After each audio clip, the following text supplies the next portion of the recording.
Okay, welcome back, party people, to another DAOhaus Haus Party. Thanks for joining us, and special thanks to Kevin Siegler, our guest this week, who's come on to talk about Raid Guild, a DAO that, in a sense, gave birth to DAOhaus, but is also one of the sort of more successful DAOs that we a lot of us are members in Raid Guild already, so it's a very sort of incestuous episode in that sense.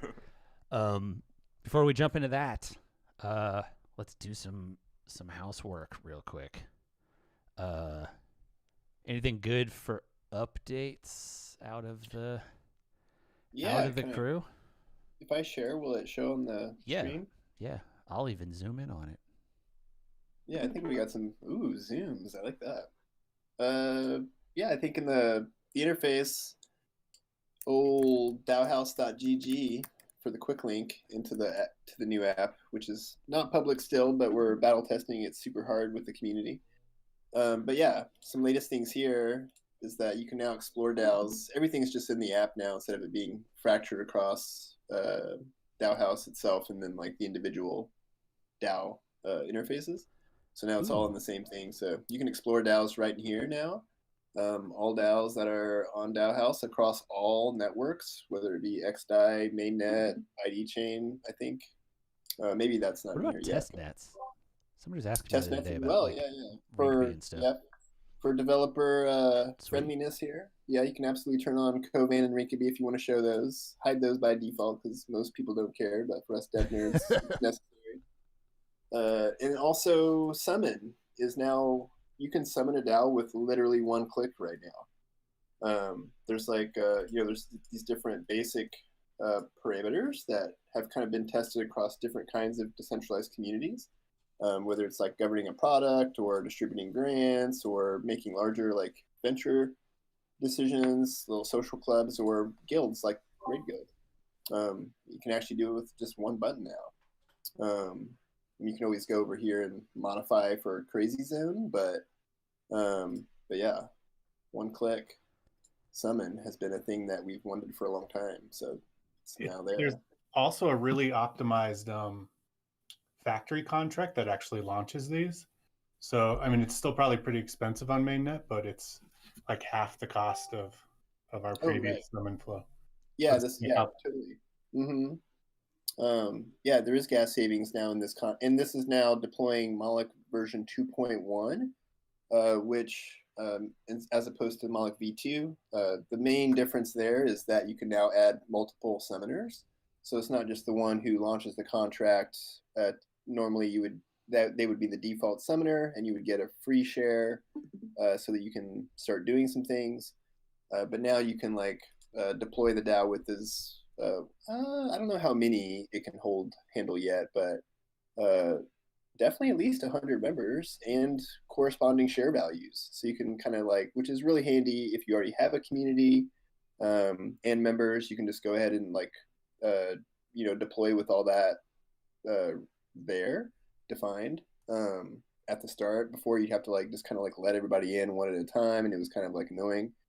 So that's cool. And also it's a nice migration tool. So if you have a DAO on mainnet or something, you can go and copy all those all the members and shares basically, and just deploy on XDAI, for example, which is really cool. So yeah, I did it with a group of about 50 for LexDAO, and it worked. So nice. So yeah, we're about to do. Yeah, and Raid Guild itself is about to switch over to XDAI 2.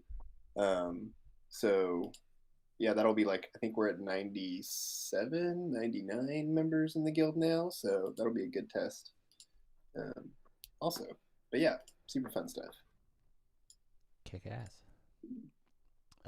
Otherwise, I don't know that we have anything crazy out of the other departments. Yes, still mostly working hidden on behind alpha walls. Yeah, right. Things that we're not quite ready to talk about yet. But the only thing we can really say is definitely stay tuned over the next month or two. There will be consistent alpha dropping, and yeah, you don't want to miss it. Which kind of sums up what I can say on the comms and community front as well, because we're working on all the ways to eventually tell you about these things, but not yet. So mostly stay tuned and continue to check out the house party, because it's the closest we get to being kind of sloppy with the alpha. I feel like. It's true. Otherwise, kick ass. Let's keep cruising. Yeah, Kevin, thanks for joining us. The funny thing here is, you, as far as the people on the live stream know, this is your first time on the show. It's actually your second, but I completely forgot to hit the stream button that time. So we finished the whole conversation. I went to the thing and went, oh no, that didn't even, sometimes you stream and you forget to record it. It's oh, we don't have a record of that. I just completely forgot a button in the flow. And so no one knows about that conversation. So we get to have it again. So here we are. Yeah, I guess maybe the first place, we'll talk about your background and how you got involved in Raid Guild and stuff, but maybe the place to start is kind of a TLDR on Raid Guild from some of the members that maybe have more experience than I do, particularly Sam and Ven.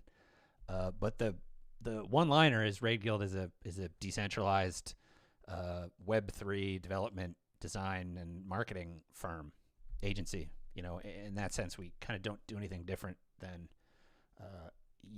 a company you would go hire to build your website or do your marketing. Yeah, that's actually an interesting point. Maybe we can get to later. What is the difference between a normal agency and, now that we've been doing working in the guild for a year or so together? Yeah, for sure. What have we found that's different? Yeah, and I think kind of the last thing I'll say before I let you guys take it over for sort of the story of how it came to be and stuff like that is, I've been in this game for a pretty long time, mostly as either an owner of an agency or a freelancer working at increasingly large agents. I've worked at some of the biggest in the world, and Raid Guild is a distinctly different and more enjoyable experience than any agency I've ever worked at. We're doing the same work. I'm deploying the same part of my brain, the same experience that I used to, that I have, that got me my jobs before, except it sucks way less.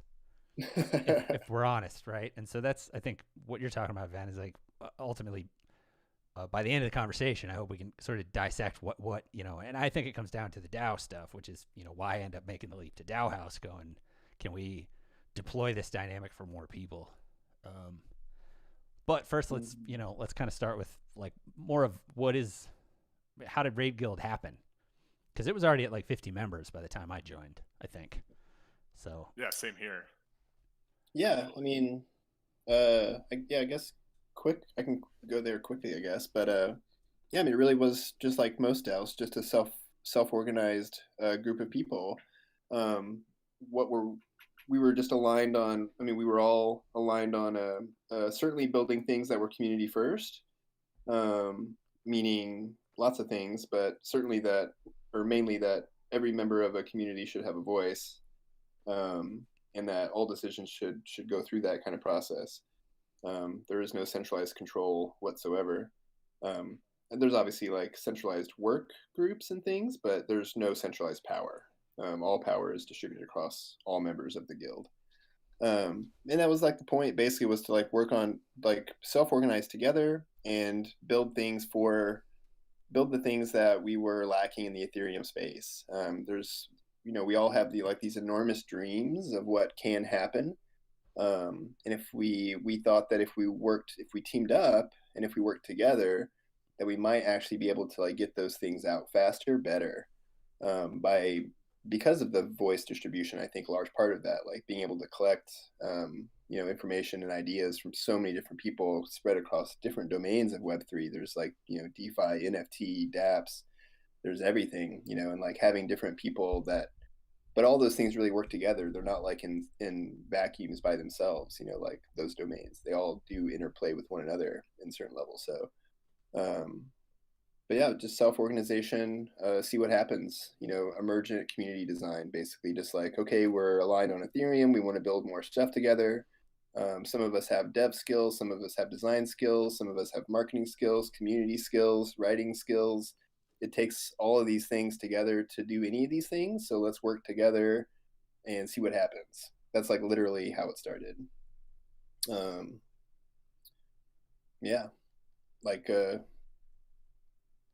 I guess the name Raid Guild itself came out of a kind of a joke between like Peter and me, for the most part. Like we were like early Meta Cartel days, were like, this is just an RPG. Clearly this is just real life RPG. And actually maybe we can lean in that and like say that life is a game, but we want to make that game fun. There's no reason for the game of life to not be fun and enjoyable and equitable and these types of things. So we started forming raid parties basically before the Raid Guild even was a thing. That was just like going off of that RPG meme, like, okay, well, let's get like 4 or 5 people together to build this thing that's needed for the community, and that was a raid party. And then there was this other thing the community needs, so we did another raid party. And they were like, oh, okay, well, shit, we should probably just have a raid guild that can like form these raid parties autonomously and destroy and slay all these different like needs for the communities together. Yeah, I can go on for days, but that's pretty much the gist.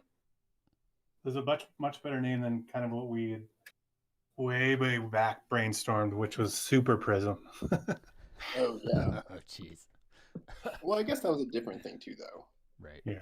And we're still getting there. Exactly. Going back. Yeah. I mean, yeah. I don't know. It's funny. Like, is that based on fractalization memes or? Yeah. Beam yes. splitting. Yeah. Super Prism was like, I guess the DAO version. Like Raid Guild is like you can get people together into these working groups, and those working groups can collaborate with each other, and then now you have like a positive sum creation engine, basically. But yeah, Super Prism was kind of like this weird dream that we had about. Well, I think we're still working there. It's like getting to the point where you have DAOs doing that together. Basically, that's kind of like I feel like. Yeah, that's actually something we could talk about later with things like Shill Shop breaking off and right. All these different DAOs that have different kind of areas of expertise all working together to make a beautiful DAO rainbow. Yeah, I think, I have a few different things to sort of pivot off that, but at this point I'm going to throw it to Kevin to talk about kind of his personal experience as a guest. 10 minutes in, let's let him talk some. But no, I mean, like we brought you here for a reason, right? You within the DAO have found yourself in it. Within Raid Guild have found yourself in sort of, it's a flat organization, so to call it leadership position is, awkward, I guess. But you have taken ownership. Yeah, you've taken ownership of a lot of projects that serve the improvement of the guild itself, instead of just sort of hanging out, going, "I'll do that one," and then disappearing for 6 weeks, earning your money on the raid while it's getting done, and then sort of which like, right, not to denigrate that, right? I mean, that's most people's function in the guild, is they get some work, so they disappear and do the work, and they come back from more work. Sustains itself. That's how it's supposed to work. Yeah. But there are a subset of people. I'm sort of one, because I don't have the time to work on a lot of client work, but like you as well, we spend a lot of time talking about how to improve the guild itself, right? So I think that's, but yeah, go for it in terms of your story of how did you discover Raid Guild, I guess, or even before that, I'm like, well, I think when I was a kid, I really wanted to be like an aerospace engineer, because I read about like Lockheed Martin and Skunk Works and like the SR-71 Blackbird, and I saw these like mega corporations doing all this like badass stuff, and then I like finally got into my career, and I realized that, man, these organizations aren't nearly as cool once you're in them as I thought they would be.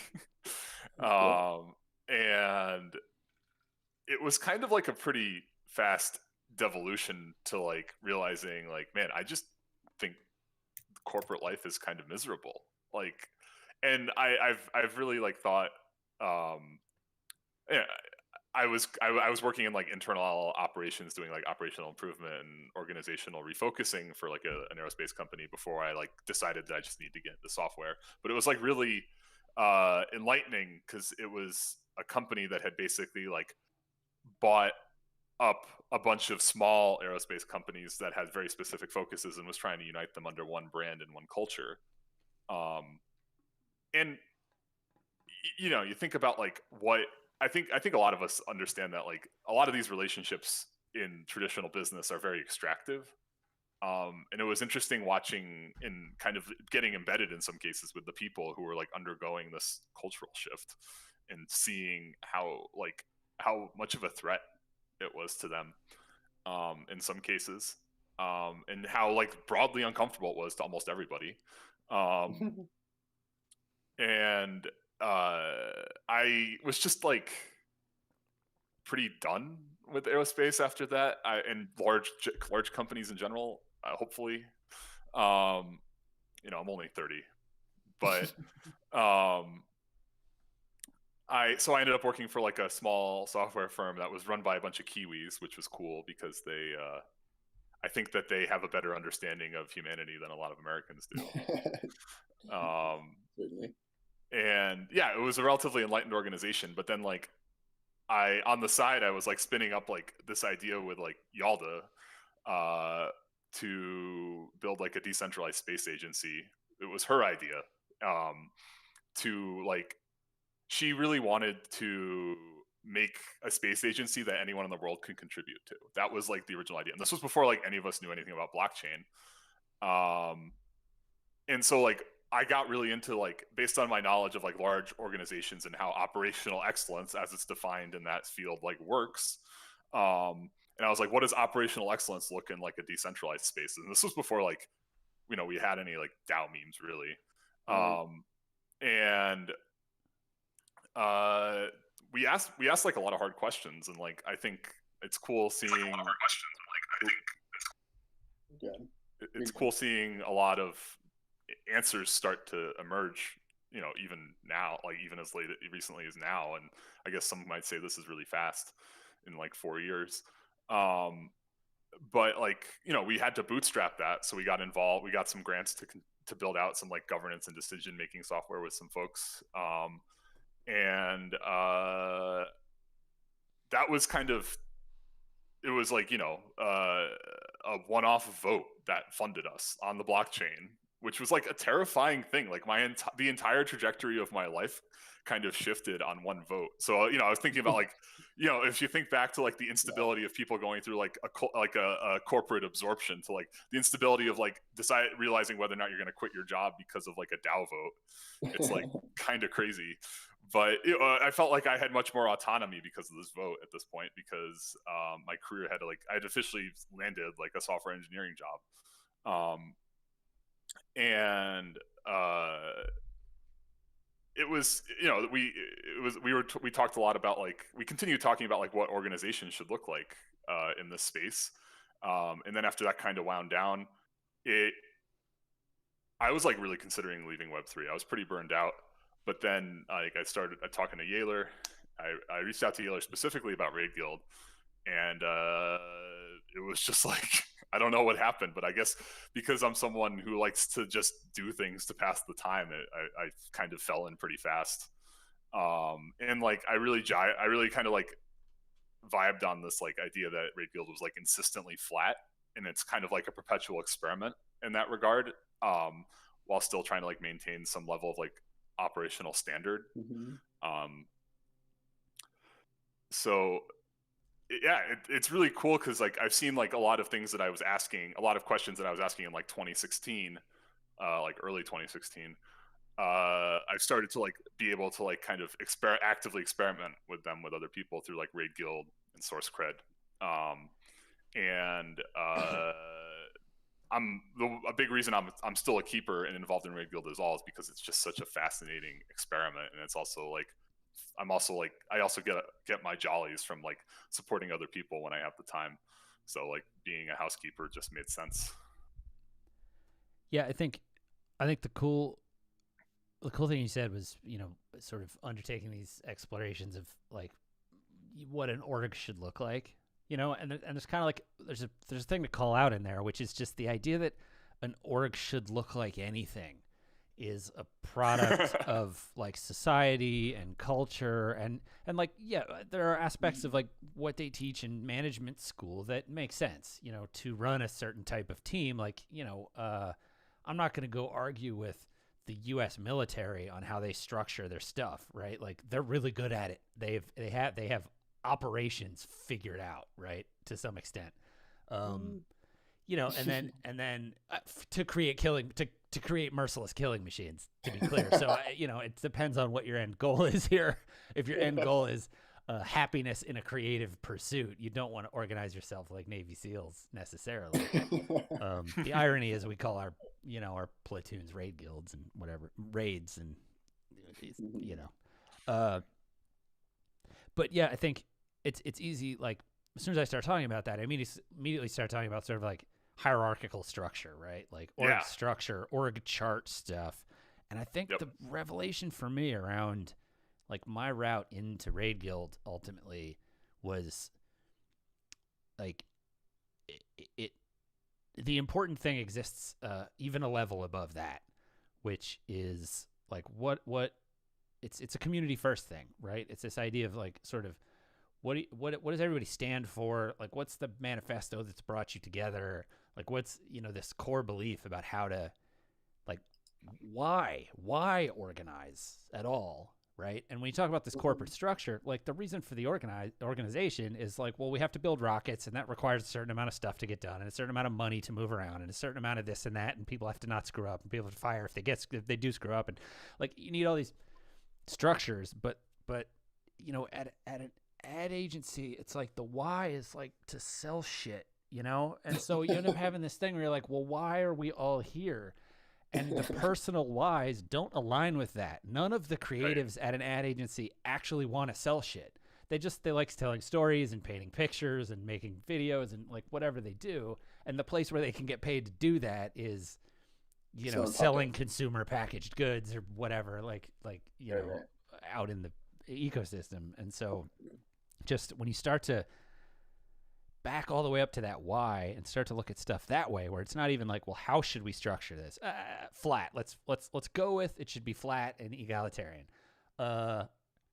Maybe if something else emerges, like we'll go with that.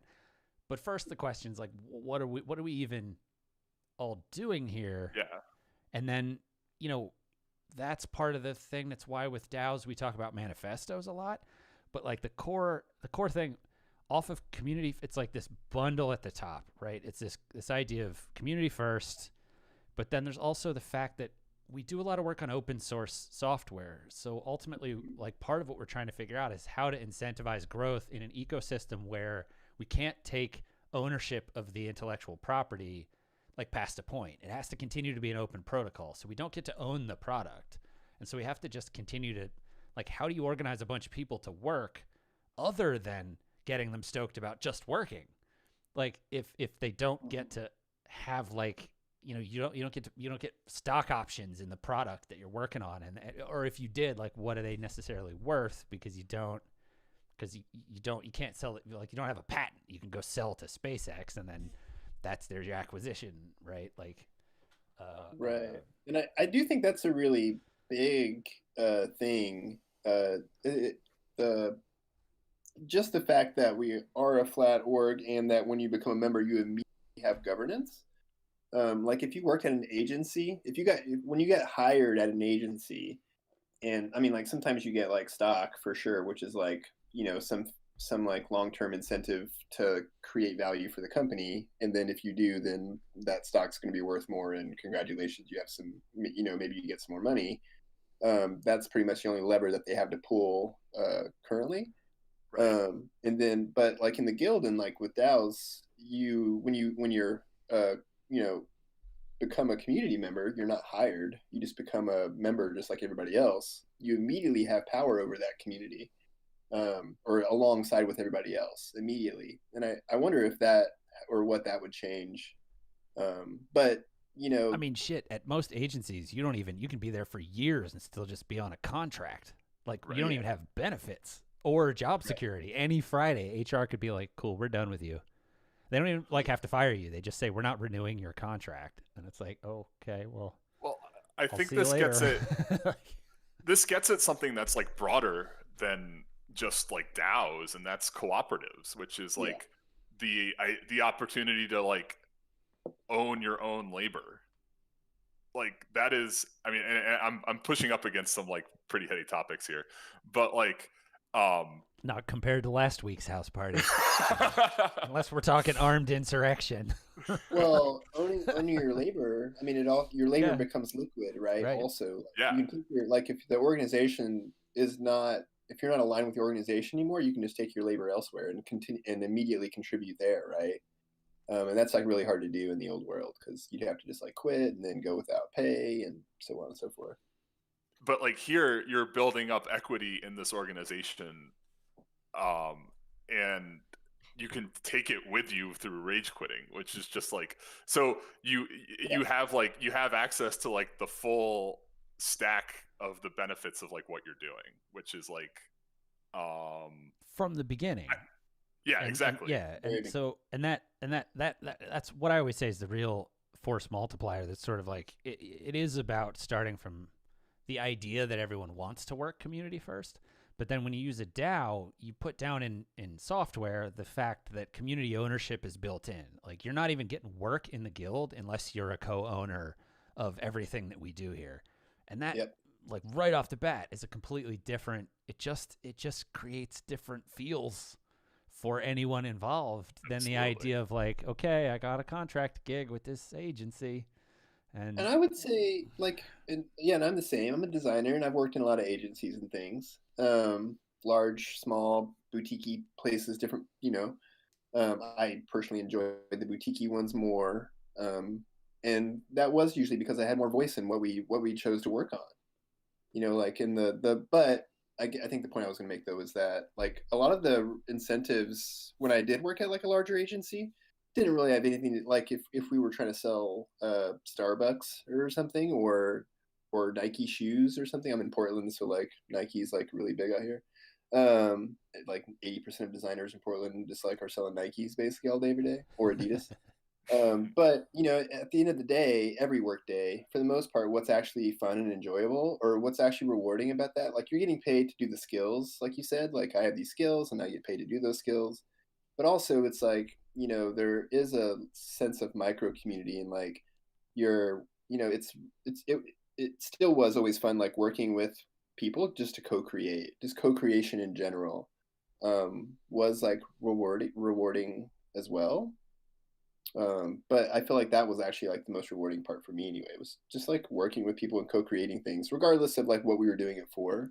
I didn't do those things for very long because, yeah, I agree with Kevin. It's very boring shit, and I actually do have a strong preference for what I do put my labor towards. What that is doing for the world, not just my paycheck. You know, it's very hard for me to detach that.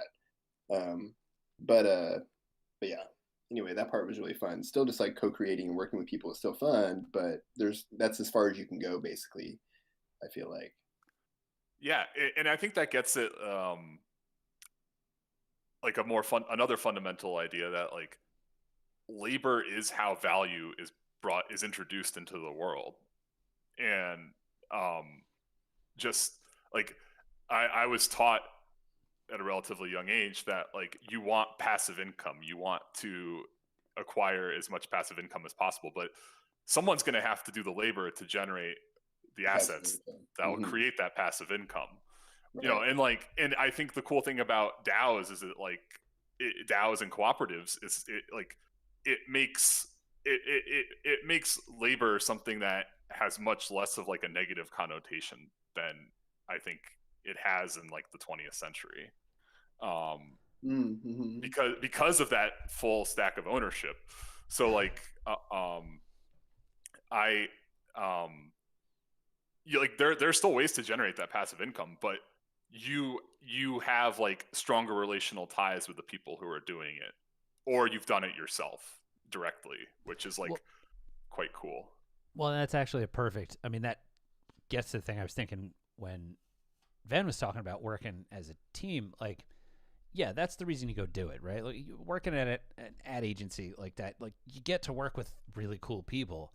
Right. But emergent from that, and possibly like worse in Los Angeles than other places, is also this sort of competition, and it ends up being competition around like unhealthy things. You know, like the stuff you end up bragging about is like, man, I didn't leave the office till 4 a.m. last night. And then if you say why, like if you like, you know, I'm an ops minded person. Like when I say why, well, it's a buttload of inefficiency and nonsense, you know, but what you want to brag about is that you were there for, you know, till 4 a.m. So you seem more dedicated and whatever. And like, you know, and some of the places I worked, like that would filter all the way up to like, that was what the managers would then cite when they were saying, well, why am I getting my contract canceled and not this person? It's like, well, man, they grind at night. And then I want to be like, well, I'm here with them and they're grinding on sitting in a circle, shooting the shit about whatever while we wait on a design to be delivered. Like they're not actually doing anything. And it's really unhealthy. Like we're all unhealthy. We're all unhappy. Everybody's like smoking a pack of cigarettes a day, like to try to stay awake that long. And no one cares about that aspect of it. And the thing that I've found in co-ops, like not only are you tying in, you know, the fact that because you're a co-owner of the thing, like you're invested in the success of the broader initiative beyond just like, well, yeah, of course I don't want my company to go out of business, so I keep my job, but like invested past that. But you're also invested in the actual health of the community members that make up your team. And so it's not just about getting to hang out with cool people. It's also about like when one of those people comes and says, hey, I got to take 6 weeks off, like for my health for some reason, the guild doesn't go, that's cool if you come back at the end and, you know, if we got something, maybe we'll hire you. Like otherwise, go get fucked.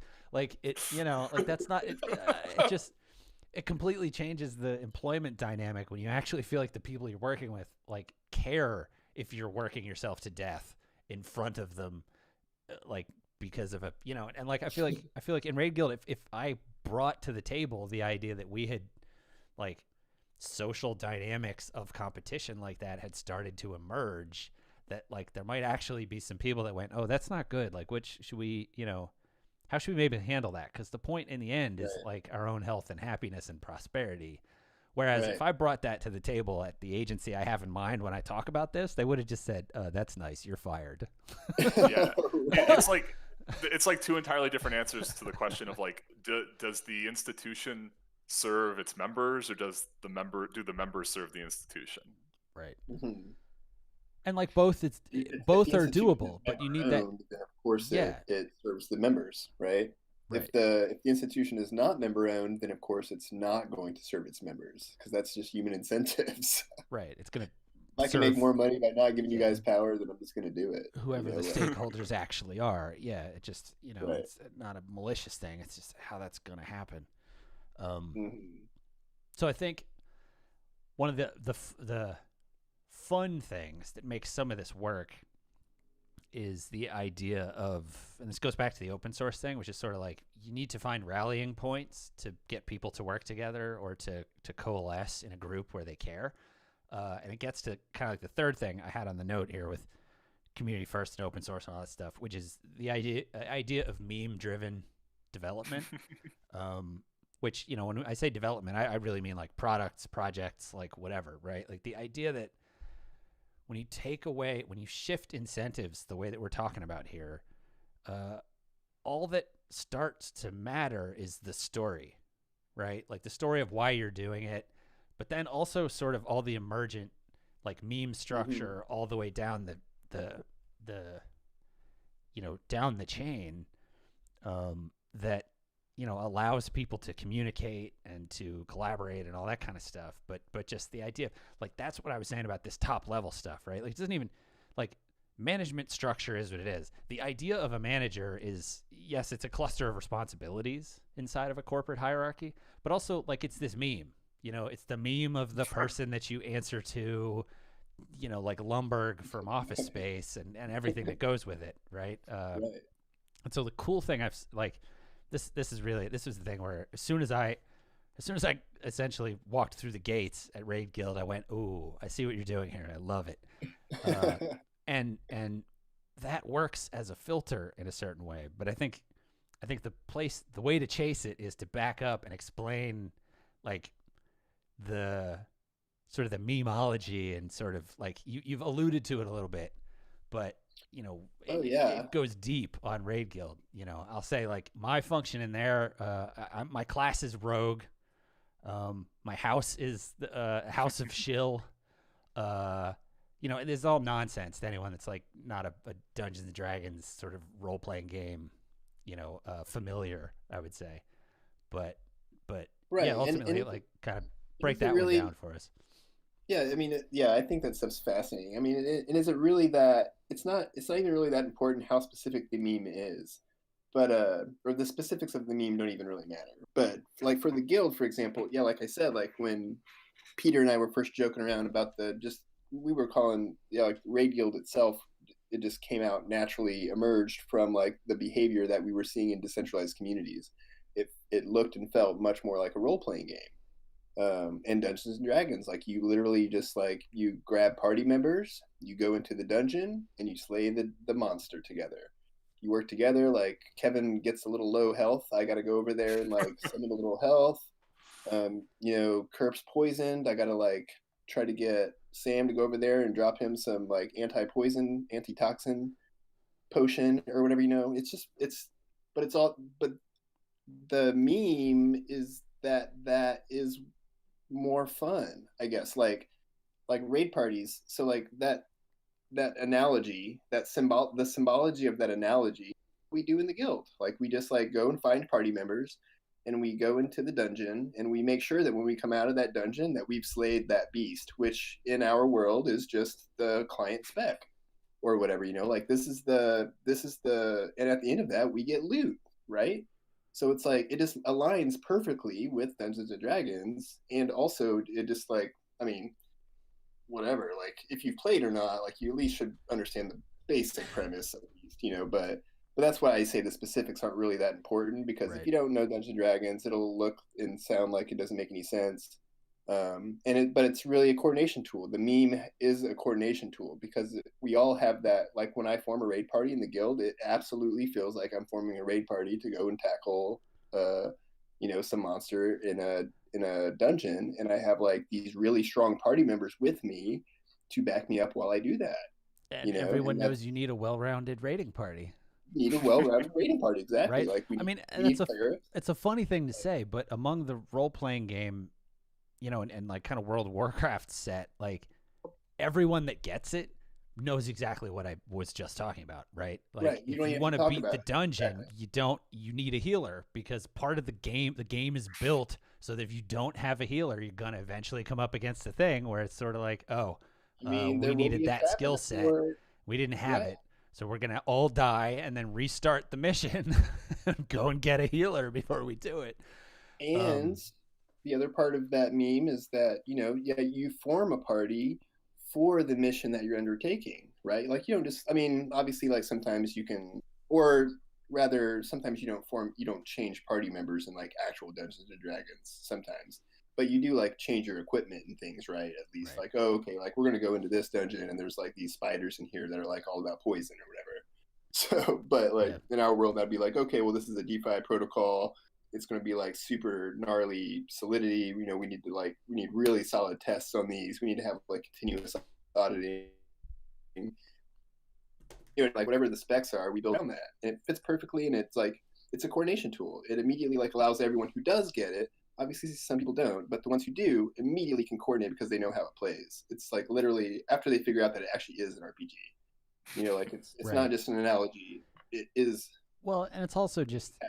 I know I've told this story before internally, but I don't think it's made it onto a stream. I have an advisor for one of my old companies who's a like behavioral design specialist, and so you know they're constantly thinking about how this kind of stuff works, and I'm constantly talking to him about like community development things, and very often he's sort of like, yeah, you can try to like push a community in a direction, but what you really want is to make sure you set up an initial set of filters. And so I bumped into him at a hiring fair once. Right. And they literally had a thing set up with like 3 rings. And in order to submit your resume, you had to ball it up or like make an airplane or something and like fly it through one of the rings and have it land in a bucket. And then they had like a little tiny one in the corner that was impossibly, like you could never get a ball of paper small enough to go through that one that said instant hire.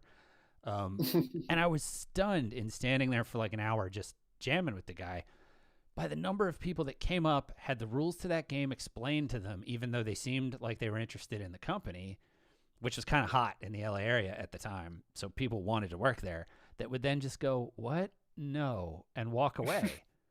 Right. And he every time he just went, good, fuck him. Like his response was like, look, we have a weird office full of goofballs. Like if they can't handle that, they are just not going to make it through a Monday at our company. Like it's a coordination tool. Yeah, it was just setting up a filter, right? Right. If right you at the top. If that person made it in, they're going to slow down coordination of the rest of your organization because they're already like pumping along on this meme or whatever, you know, or like culture. Right. You know, like if you. It sucks. Like we need to figure out ways to allow memes to be more accessible because they speak, you know, they carry different. The intentional signal of the meme is not always the perceived intention of the meme. Right. You know. Yeah. So I was gonna say the limitation for something like Raid Guild is the sort of, you know, the imagery of the Dungeons and Dragons sort of Gary Gygax, you know, like. It has its own, it's problematic for its own reasons of you know, sort of classism and sexism, things like that work in there. But, you know, like the fact that we're even talking about it is novel and not a thing I would feel comfortable bringing up at an agency, you know, that I was working at, like, you know, like that I've described previously, like, you know, oh, you really should hire more women. Okay, great. You're fired.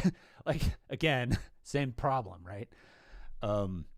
But the idea of like, I think, you know, it's really core to one of the things that makes Raid Guild so great is that filter at the top is like, if you're not even willing, especially in the Web3 space, you know, blockchain, decentralized systems, all that stuff, like, if you're not willing to accept the idea that we can, like, 2 things, that we can have fun while we do this stuff by making up silly names for everything instead of just using the standard names, and you don't believe that we can also be productive while we do that, like, I kind of don't want to work with you anyway.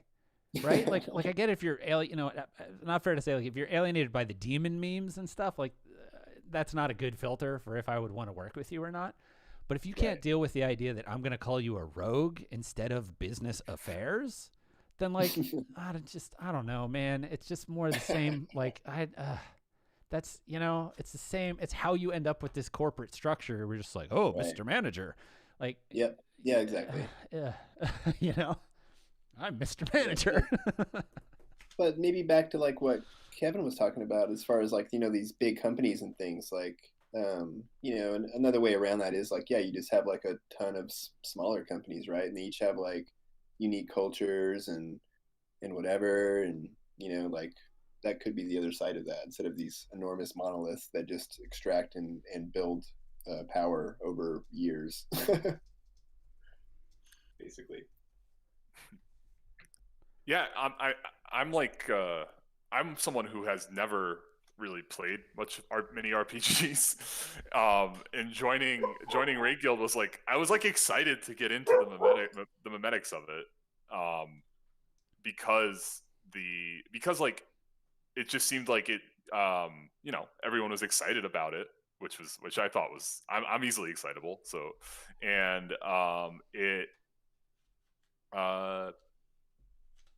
it definitely like makes operations, now that I'm inside, like much more fun. Like operations are usually like very much things that people like nobody wants to do. It's like dirty work.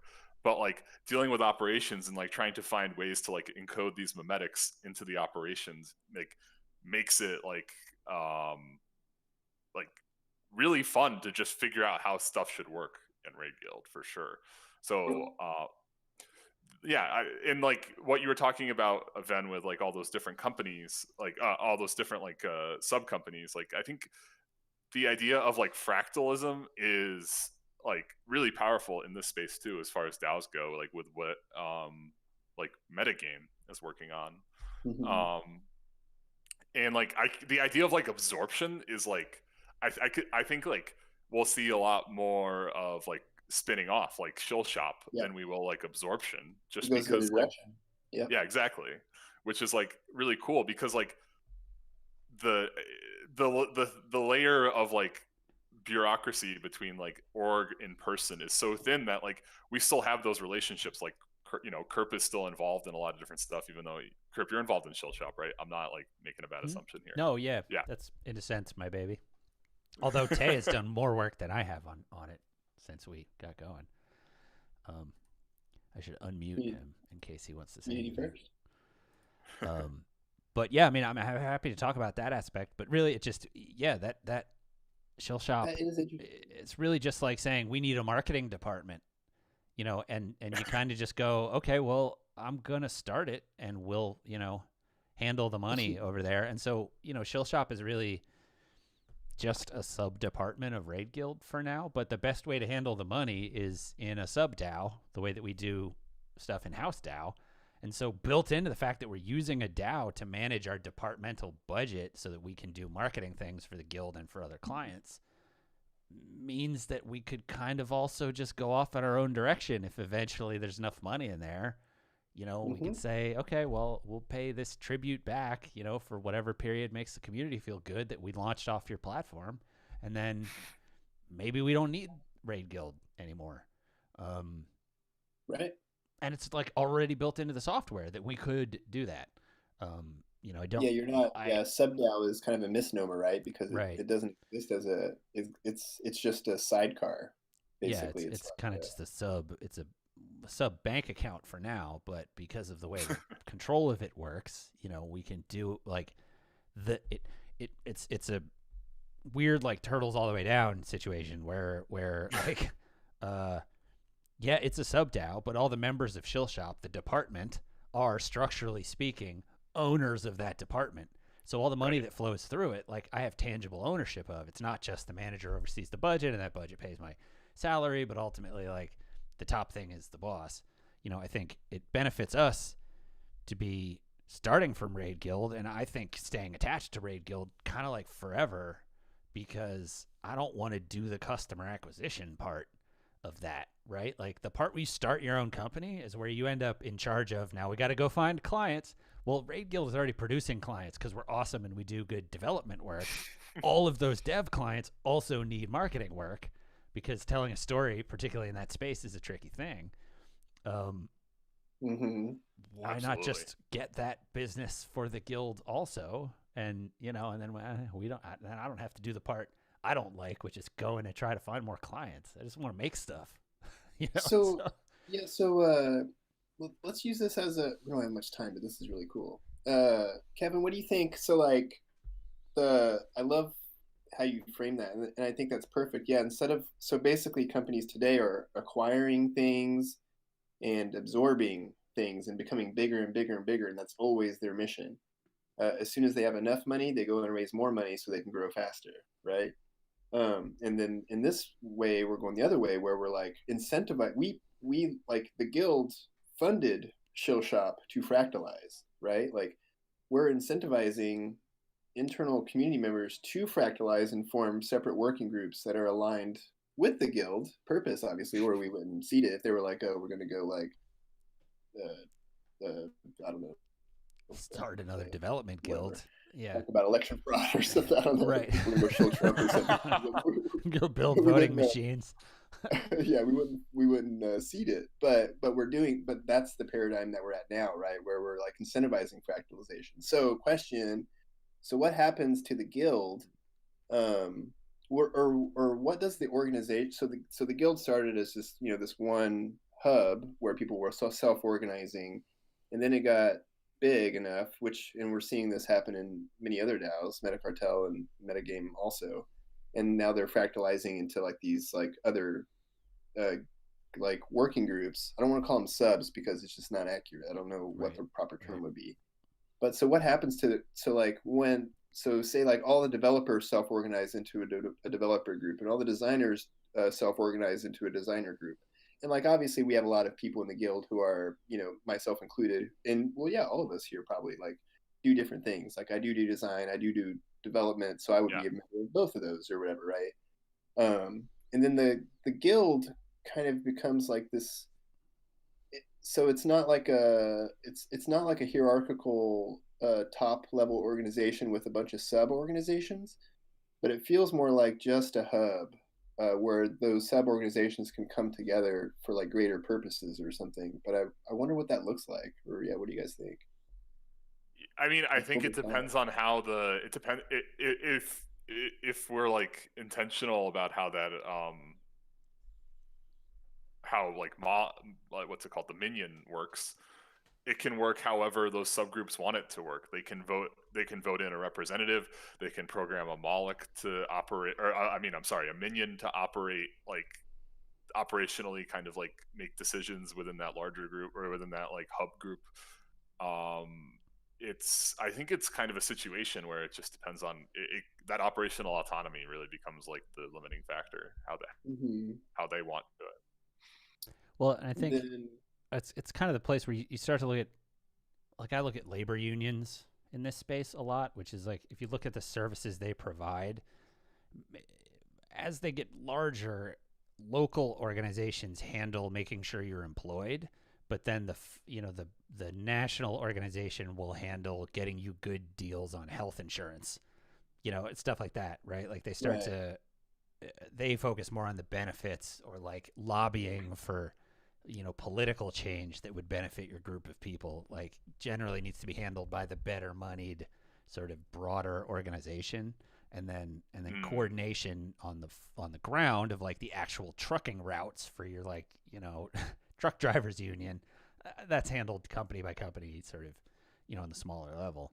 And so maybe it looks something like that, right? Like maybe Raid Guild evolves into an educational and sort of like, you know, wellness platform, and then where you actually go to work and to specialize in stuff that you're interested in is you know, the subgroups that you end up a member of, and you know, and then cash flow is handled more so by those subgroups than the, you know, and you just continue to pay tribute up the chain so that you get the benefits of the higher, you know, sort of the broader umbrella group. The larger alignment or whatever. Yeah. But I think Yep. I think the craziest thing with all this stuff, and this is the thing that I've only recently been toying with, so I might meander a bit. But I'll say we're coming up on the hour, so anybody that wants to drop out of the group chat here or whatever, feel free to do so. And Kevin, thank you so much for joining us. Yeah. So for aftertime chat, the thing I've been obsessed with for the last like 2 weeks is the idea that DAOs are tokenizing. Like we think of them a lot as tokenizing ownership of the project or the company or the treasury or whatever, but they're also like, because you have to vote in the members, they're also sort of tokenizing the associated reputation. And so, Dude. And so what they're actually tokenizing is the layer,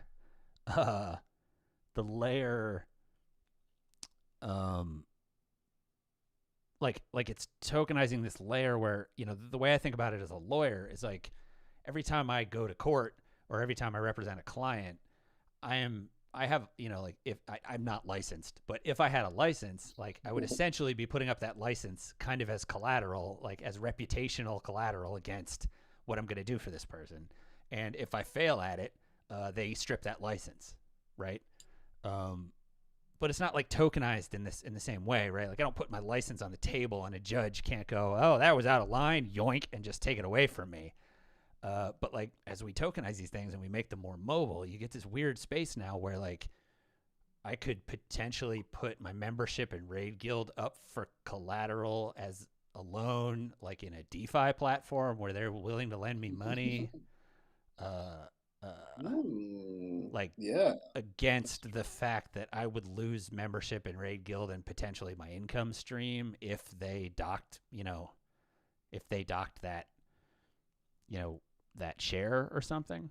I don't know. Just for some reason, the last few days, that really clicked for me that like what DAOs are building is the reputation layer, right? These people that are like, we need a reputation like karma system. Like, no, that's already happening because you get voted in. So socially, I've been vetted by this group.